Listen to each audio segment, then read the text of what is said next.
Hello students, welcome back to Resolution Study Point. Today we are going to discuss some important coenzymes or structure and functions of coenzyme. So let's get started. जो हमारा previous lecture था उसमें हमने discuss किया था कि coenzyme होता क्या है, प्रोस्थेटिक ग्रुप क्या होता है एंड कोएंजाइम क्या होता है, ये सब कुछ हम डिस्कस कर चुके थे। कोफैक्टर्स के बारे में भी डिस्कस कर लिया था। तो आज हमारा जो टॉपिक है आज का वो क्या रहेगा कि जो आपके कोएंजाइम होते हैं, 4-5 आपके सिलेबस में दे रखे हैं, उन सब कोएंजाइम की स्ट्रक्चर हम डिस्कस करने वाले हैं और फंक्शन को हम यहाँ पर देखने वाले हैं। तो देखिए ध्यान से, जो भी कोएंजाइम आपको दे रखा होगा उसकी स्ट्रक्चर आपको 101% आनी चाहिए, क्योंकि आपके सिलेबस का पार्ट है। सिलेबस में मेंशन कर रखा है स्ट्रक्चर एंड फंक्शन, तो आपको स्ट्रक्चर जरूर याद कर लेनी है। तो आप देख सकते हो ये आपके पास कोएंजाइम ए की स्ट्रक्चर है, जो कि आप स्क्रीन पे देख सकते हो। इतनी बड़ी सी स्ट्रक्चर है, फिर भी आपको इसको याद रखना पड़ेगा।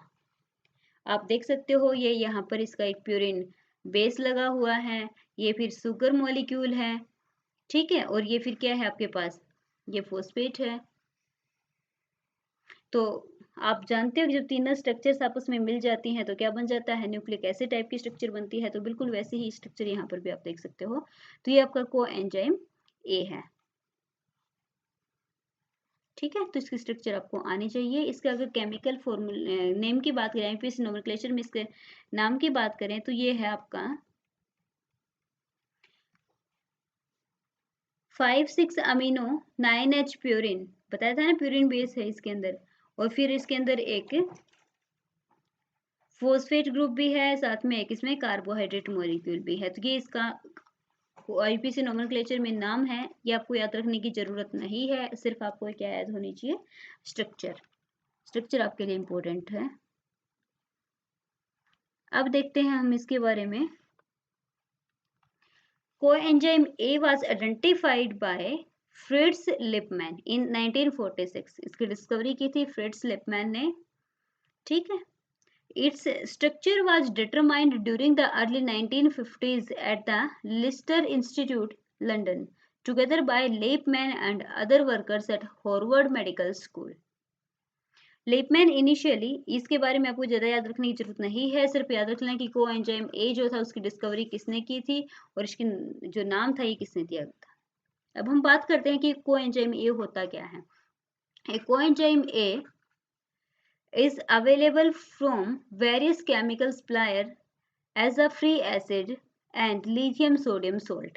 कोएंजाइम ए या तो आपको फ्रीली एग्जिस्ट करता हुआ मिल सकता है, या फिर वो लिथियम सोडियम सोल्ट के फॉर्म में भी आपको मिल जाएगा। अगर फ्री एसिड की फॉर्म में प्रेजेंट है तो इसको आप डिटेक्ट भी कर सकते हो। ये अनस्टेबल भी होता है, 5% इसका डिग्रेडेशन हो जाता है नियर अबाउट 6 मंथ के बाद, और इसको आपको स्टोर करना पड़ता है -20 डिग्री सेल्सियस के ऊपर, ठीक है। अगर आपने 37 डिग्री सेल्सियस पे इसको रखा है तो ये 1 मंथ में क्या हो जाएगा, कंप्लीटली इसका जो डिग्रेडेशन है वो हो जाएगा। जो एक्वा सॉल्यूशन होता है इसके एक्वा सॉल्यूशन का पीएच होता है 8 with 31% of activity lost after 24 hours at 25 degree Celsius and pH 8. Okay. जो कोएंजाइम ए के स्टॉक सॉल्यूशन होते हैं ये रिलेटिवली स्टेबल होते हैं, फ्रोजन होते हैं pH 2 से 6 के ऊपर। अब देखिए जो कोएंजाइम ए है इसका काम क्या होता है। इसका काम होता है ऑक्सीडेशन का, इसका काम होता है इलेक्ट्रॉन ट्रांसफर का, इसका काम होता है रिडक्शन का। तो रिडॉक्स रिएक्शन में पार्टिसिपेट करता है। फंक्शन की बात करेंगे तो क्या बोल देंगे, रिडॉक्स रिएक्शन में पार्टिसिपेट करता है। अब हमारा जो नेक्स्ट कोएंजाइम है उसको हम यहाँ पर डिस्कस करने वाले हैं। ये क्या है, थायामीन पायरोफॉस्फेट। इंपॉर्टेंट है थायामीन पायरोफॉस्फेट। थायामीन पायरोफॉस्फेट मैं बता चुकी हूँ। थायामीन आपकी विटामिन B1 था, विटामिन B1 का नाम है, विटामिन से इसको ड्राइव किया गया है, इसलिए नाम क्या हो जाएगा, थायामीन पायरोफॉस्फेट। ये इसकी स्ट्रक्चर है, ये आपको आनी चाहिए, इंपॉर्टेंट है। आप देख सकते हो इसमें थायाजोल का स्ट्रक्चर है, साथ में ये आपका पिरिमिडिन बेस है, और ये आपका फॉस्फेट ग्रुप है। नेक्स्ट हम बात करते हैं इसकी कुछ प्रॉपर्टीज के बारे में। So thiamine pyrophosphate that is TPP, generally आपको मिलेगा ये टीपीपी के नाम से ही।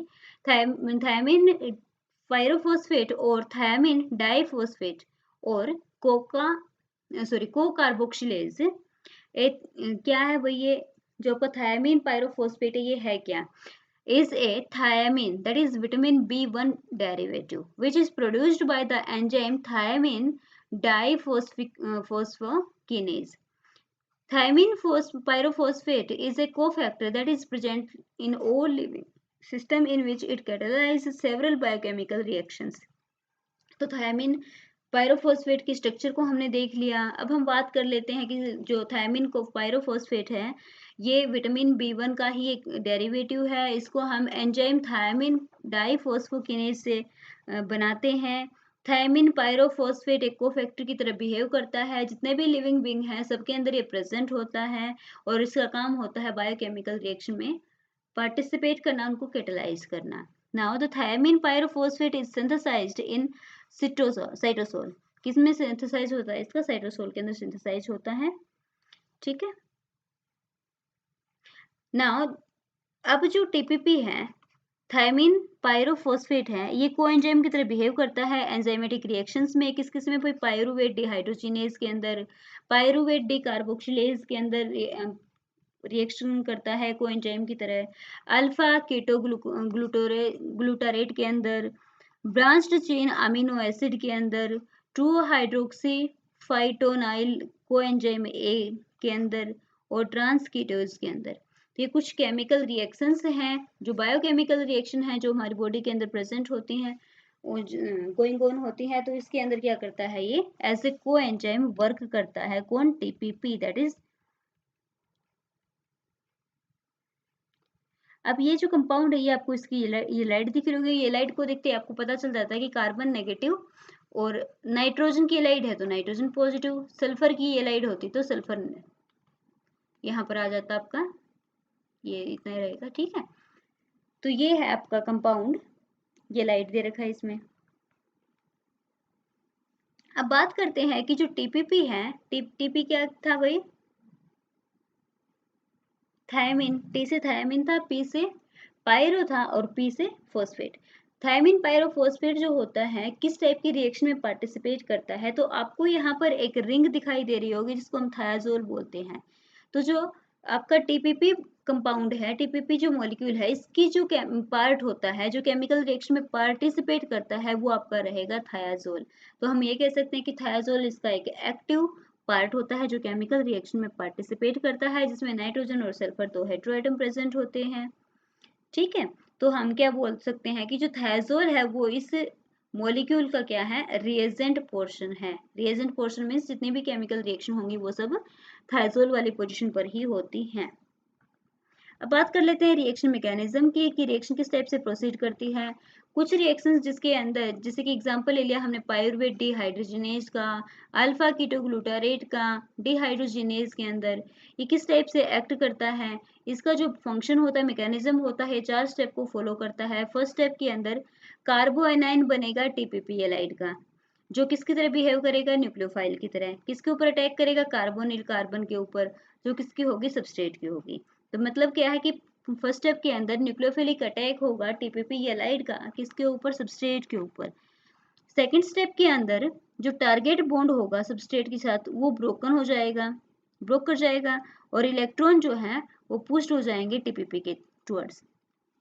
थर्ड जो स्टेप होगा इसके अंदर क्या होगा, वो सेकेंड जो स्टेप था उसका जस्ट रिवर्स होगा। इलेक्ट्रॉन उस सेकेंड वाले स्टेप में इलेक्ट्रॉन किसकी तरफ आए थे, टीपीपी की तरफ। अब कहाँ जाएंगे इलेक्ट्रॉन, इससे अपोजिट जाएंगे, जो कार्बन था ना उसकी तरफ इलेक्ट्रॉन मूव करेंगे। एंड फोर्थ स्टेप में जो फर्स्ट स्टेप था उसका जस्ट रिवर्स हो जाएगा। इसके अंदर जो टीपीपी सबस्ट्रेट बॉन्ड था वो ब्रेक करेगा और जो भी आपकी एलाइड थी वो आपको मिल जाएगी और सबस्ट्रेट कार्बोनिल भी आपको मिल जाएगा। देखिए रिएक्शन क्या है, रिएक्शन से समझ में आएगा। यहाँ पर हमने जो आपका टीपीपी कंपाउंड है इसकी जस्ट हमने देखी क्या थायाजोल वाले पोर्शन को ही दिखाया है, बाकी को R1 R2 से लिख दिया है, क्योंकि हमें ये पता है कि जो टीपीपी आपका कोएंजाइम है इसका केवल थायाजोल वाला ही पार्ट रिएक्शन में पार्टिसिपेट करेगा, एक्टिव होता है। तो यहाँ पर जो आपका कार्बन है जो कि यहाँ पर क्या बनेगा, आपका ये लाइट बनाएगा, वो नेगेटिव चार्ज किसके ऊपर अटैक करता है, कार्बोनिल की कार्बन पर अटैक करता है, नेगेटिव चार्ज दोबारा से आता है और नाइट्रोजन के पॉजिटिव चार्ज को खत्म करता है। ठीक है, ये आप देख सकते हो।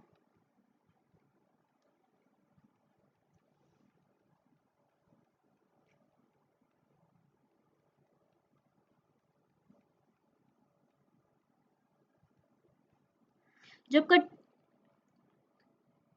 पीएलपी है, इस पीएलपी को डिस्कस करने का कोई इंपॉर्टेंट नहीं है क्योंकि ये हमारे सिलेबस का पार्ट नहीं है, तो इसको हम यहाँ पर नहीं पढ़ेंगे।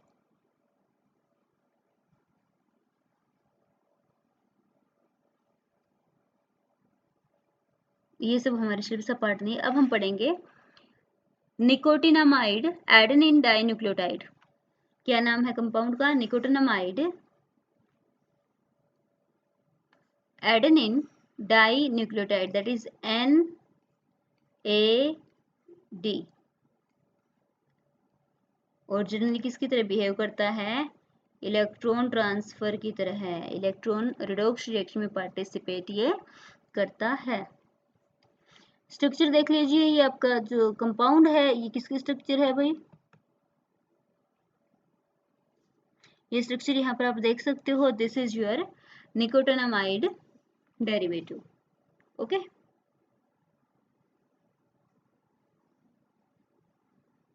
ठीक है।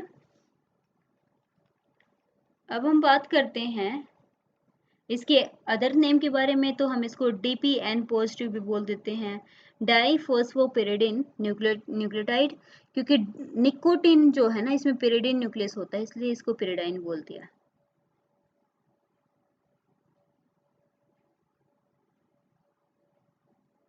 अब बात करते हैं कि कंपाउंड होता क्या है, क्या करता है।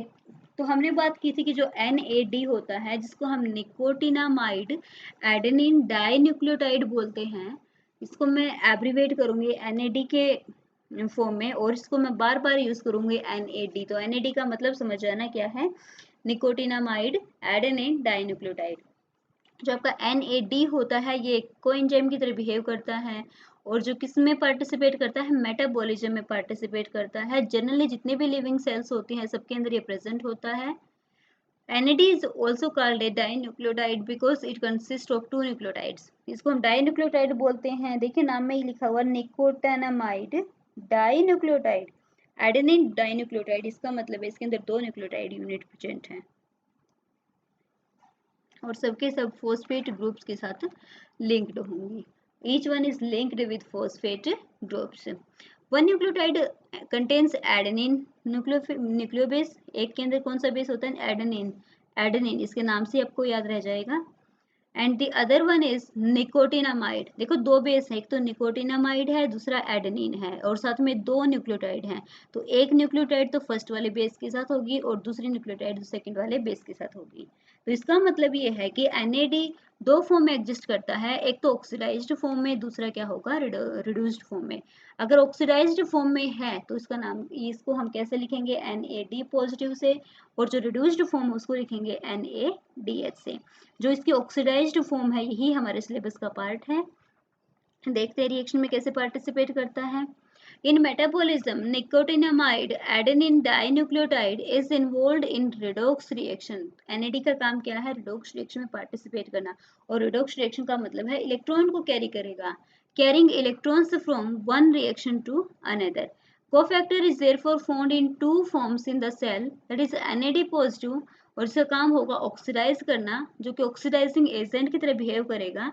और ऑक्सीडाइजिंग एजेंट की तरह अगर NAD पॉजिटिव बिहेव करेगा तो इसका मतलब है कि दूसरे मॉलिक्यूल्स इलेक्ट्रॉन्स को एक्सेप्ट करेगा और उन मॉलिक्यूल्स का ऑक्सीडेशन करेगा, और खुद का क्या हो जाएगा इसमें, रिडक्शन। ये आपको अब पता है, ये बस ऑक्सीडाइजिंग एजेंट की डेफिनेशन मैंने बताई है यहाँ पर। दिस रिएक्शन फॉर्म्स NADH, मतलब क्या था कि NAD पॉजिटिव था, इसने इलेक्ट्रॉन लिए दूसरे से, तो ये किस में कन्वर्ट हो जाएगा, NADH में, जिसका काम होगा, जो रिड्यूसिंग एजेंट की तरह काम करेगा और दूसरों को इलेक्ट्रॉन डोनेट करेगा।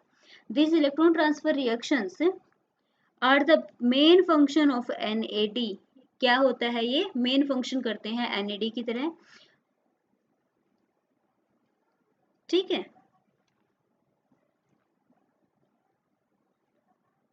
तो इसका मतलब क्या हुआ कि जो आपका NAD है जो कि निकोटिनामाइड एडेनिन डाइफॉस्फेट है, ये केमिकल रिएक्शन में पार्टिसिपेट करता है, इलेक्ट्रॉन को ट्रांसफर करवाता है। इसके दो पार्ट होते हैं, कि NAD पॉजिटिव, दूसरा NADH।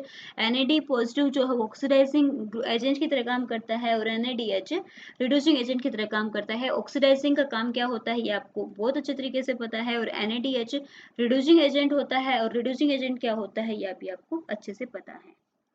ठीक है,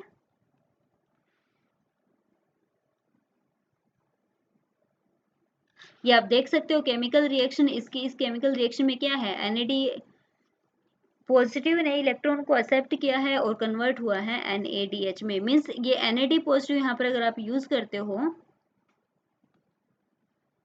तो वो इस कंपाउंड को क्या करता है, कंपाउंड को से इलेक्ट्रॉन लेता है और इसको करता है ऑक्सीडाइज।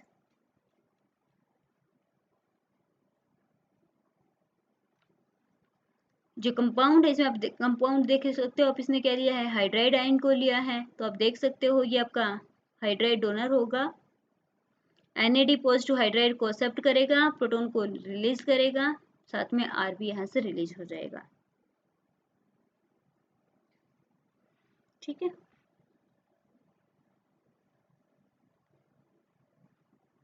ये इसकी केमिकल रिएक्शन का यूवी ऑब्जर्वेशन दे रखा है, जो कि आपके सिलेबस का पार्ट नहीं है, तो आप इसको मत पढ़ना।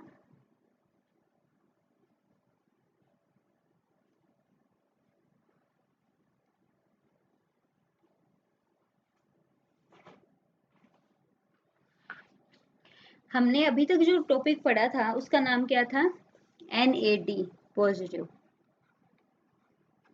Nicotinamide adenine diphosphate. अब हम सॉरी डाइन्यूक्लियोटाइड। अब हम बात करने वाले हैं NADP की। थोड़ा सा इसको अच्छे से पढ़ेंगे, ध्यान भी रखेंगे। NADP क्या है, निकोटिनामाइड एडेनिन डाइन्यूक्लियोटाइड फॉस्फेट, और ये इसकी स्ट्रक्चर है। बहुत अच्छे तरीके से इसकी स्ट्रक्चर भी आपको याद रखनी है। आप देख सकते हो इसकी स्ट्रक्चर में, आप एक बार इसको जूम इन करके दिखाती हूँ, स्ट्रक्चर देखिएगा ध्यान से। ये स्ट्रक्चर है निकोटिनामाइड एडेनिन डाइन्यूक्लियोटाइड की। Okay,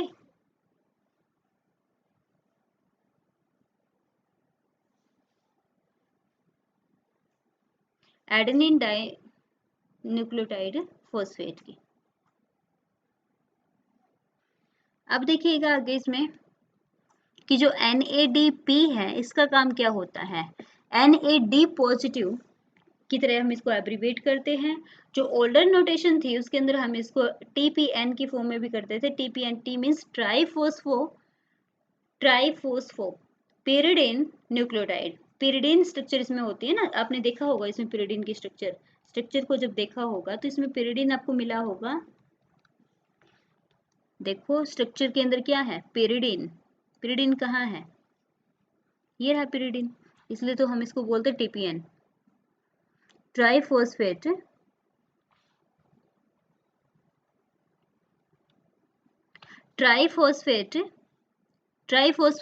ट्राइफोस्फोपिरिडिन nucleotide. और ये किसकी तरह बिहेव करता है, कोफैक्टर की तरह बिहेव करता है, और इसका काम क्या होता है, एनाबॉलिक रिएक्शन में पार्टिसिपेट करेगा। याद रखेंगे जो आपका NAD पॉजिटिव था वो रिडॉक्स रिएक्शन में पार्टिसिपेट करता था, और NAD पॉजिटिव एनाबॉलिक रिएक्शन में पार्टिसिपेट करता है। एनाबॉलिक रिएक्शन आपको समझ में आ जाएगी कि कैल्विन साइकिल होती है, इसमें लिपिड साइकिल होती है, न्यूक्लिक एसिड सिंथेसिस में ये यूज होता है। ठीक है, और इस अगर ये पॉजिटिव फॉर्म में है तो ऑक्सीडाइजिंग की तरह बिहेव करेगा, और इसको एक रिड्यूसिंग एजेंट भी चाहिए जो क्या होता है NADPH। ठीक है, सेलुलर लाइफ के लिए इंपॉर्टेंट ये फिनोमिना होता है। NADPH is a reduced form of NADP positive, ये तो आपको पता ही है। जैसे कि NADH रिड्यूस्ड फॉर्म थी NAD पॉजिटिव की, तो वैसे ही NADPH भी क्या होगी, रिड्यूस्ड फॉर्म होगी NADP पॉजिटिव के लिए। आज का जो हमारा ये टॉपिक है, ये जो नॉन मेडिकल के स्टूडेंट्स होते हैं, ऐसे स्टूडेंट जिसका नॉन मेडिकल बैकग्राउंड होता है, जिन्होंने बायोलॉजी नहीं पढ़ी होती, उसके लिए थोड़ा सा टिपिकल हो सकता है, डिफिकल्ट भी हो सकता है, बट थोड़ा सा अगर आप इसको अच्छे से समझोगे तो समझ में भी आ जाएगा। ठीक है, रिड्यूस्ड फॉर्म है बता दिया था। फॉस्फेट होते हैं इसमें, राइबोज शुगर भी होती है, एडेनिन बेस भी होता है। किससे बनता है ये सब हम यहाँ पर देख चुके हैं। क्या काम होता है ये, जो आपकी रिएक्शंस होती है उसको कैटलाइज करने का काम करता है। नेक्स्ट हमारा जो टॉपिक है ये आता है FMN। आपके सिलेबस में इसी नाम से मिलेगा, पूरा नाम नहीं होगा, FMN होगा। FMN का मतलब क्या है, फ्लेविन मोनोन्यूक्लियोटाइड। तो आप देख सकते हो ये स्ट्रक्चर है फ्लेविन मोनोन्यूक्लियोटाइड की। जो आपका फ्लेविन मोनोन्यूक्लियोटाइड होता है ये कंपाउंड एग्जिस्ट करता है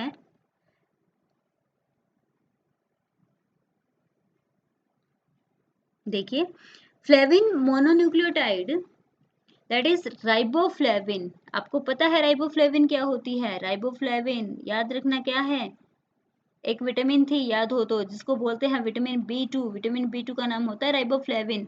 तो फ्लेविन राइबोफ्लेविन से ही ले रखा है, फ्लेविन मोनोन्यूक्लियोटाइड FMN, या फिर हम इसको बोल सकते हैं FMN फॉस्फेट। एक बायोकेमिकल है जिसको प्रोड्यूस करते हैं विटामिन B2 से और एंजाइम राइबोफ्लेविन काइनेज के साथ। इसका फंक्शन होता है, it function as a prosthetic group of various oxidoreductase reaction. किस टाइप की रिएक्शन में पार्टिसिपेट करेगा? Oxidoreductase. ऑक्सीडो रिडक्टेज जो रिएक्शंस होती हैं उन रिएक्शन में पार्टिसिपेट करता है। NADH डिहाइड्रोजिनेज में पार्टिसिपेट करेगा। और जो biological blue light photo receptors होते हैं उसके अंदर उसका भी एक फैक्टर होता है। कैटालिटिकल जब साइकिल होती है तो यहाँ पर जो ऑक्सीडाइज्ड फॉर्म है FMN ये कन्वर्ट होती है FMNH के अंदर, और रिड्यूस्ड फॉर्म क्या होगी इसकी? FMNH2। दोनों ही आपको ऑक्सीडो रिडक्टेज रिएक्शन में देखने को मिलेंगे। तो स्ट्रक्चर भी देख लिया और फंक्शन भी देख लिया है। किसमें प्रेजेंट होता है? सब जितने भी लिविंग सेल्स होती हैं, टिश्यू होता है, सब में प्रेजेंट होता है, क्योंकि विटामिन बी एसेंशियल विटामिन होती है बॉडी के लिए। ये केमिकल रिएक्शन दिखा रखी किस टाइप से रिएक्शन में पार्टिसिपेट करता है। फंक्शन देखिएगा, फंक्शन क्या होता है। फ्लेवोप्रोटीन्स, फ्लेवोप्रोटीन्स मीन्स फ्लेविन वाला जो प्रोटीन है यूटिलाइज करता है फ्लेविन मोइटीज को to catalyse difficult redox reaction. तो फंक्शन सिर्फ क्या है? रिडोक्स रिएक्शन को कैरी करवाना। फिर से बता देती हूँ रिडोक्स रिएक्शन क्या होती है। ऐसी रिएक्शन जिसमें इलेक्ट्रॉन्स का ट्रांसफर होता है ऑक्सीडाइज्ड टू रिड्यूस्ड, उन सबको हम बोलते हैं रिडोक्स रिएक्शन। तो रिडोक्स रिएक्शन में पार्टिसिपेट करते हैं। रिडोक्स रिएक्शन में आपको पता है कि जो आपका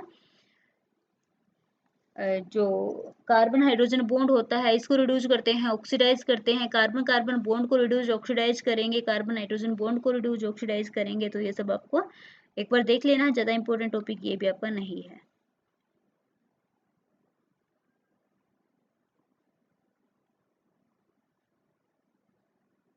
इलेक्ट्रॉन ट्रांसफर के तरह बिहेव करते बता चुकी हूँ, रिडोक्स वाला भी हो गया था। तो यहाँ पर हमारे जितने भी टॉपिक थे जिसके अंदर हमें कोएंजाइम्स को लेकर के जो भी स्टडी करनी थी वो सब टॉपिक्स यहाँ पर कंप्लीट होते हैं, और इसी के साथ हमारी एंजाइम वाली यूनिट भी खत्म होती है।